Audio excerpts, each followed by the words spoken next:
Tollywood rumours couple Vijay Devarakonda Rashmika Mandanna వీరి గురించి ప్రత్యేకంగా చెప్పనక్కర్లేదు. వీరిద్దరూ on screen Geetha Govindam, Dear Comrade వంటి సినిమాల్లో నటించి మెప్పించారు. దీంతో ఆఫ్ స్క్రీన్ లోనూ వీరిద్దరూ లవ్ లో ఉన్నారని గత కొంతకాలంగా ఒక రూమర్ నెట్టింట షికారు చేస్తోంది.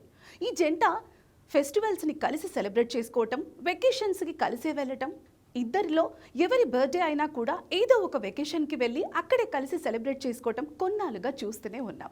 అయితే వీరిద్దరి రిలేషన్ గురించి నెట్టింట అనేక ప్రచారాలు సాగుతున్నా ఏ రోజు దానిపై వారు క్లారిటీ ఇవ్వలేదు. తమ ప్రేమ గురించి క్లూ ఇస్తుంటారే తప్ప అఫీషియల్గా మాత్రం ప్రకటించరు. రీసెంట్గా కూడా వీరిద్దరూ ఒకే కారులో దర్శనం ఇవ్వడంతో దాదాపు అందరూ కూడా కన్ఫర్మ్ అయిపోయారు వీరిద్దరూ రిలేషన్లో ఉన్నారని. ఈ క్రమంలో ఈ జంటకు సంబంధించిన కొన్ని ఫోటోలు నెట్టింట హాట్ టాపిక్గా మారాయి. వైరల్ అవుతున్న ఫోటోలో రష్మిక, విజయ్ దేవరకొండలు మ్యారేజ్ చేసుకున్నట్లు కనిపిస్తున్నారు.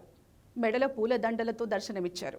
అంతేకాకుండా రష్మిక పెళ్లి కూతురిలా, విజయ్ పెళ్లి కొడుకులా ముస్తాబై ఉన్నాడు. ప్రస్తుతం ఇందుకు సంబంధించిన పిక్స్ సోషల్ మీడియాలో వైరల్గా మారగా ఫ్యాన్స్ నిజంగానే చేసుకున్నారా అని ఫుల్ హ్యాపీ అవుతున్నారు.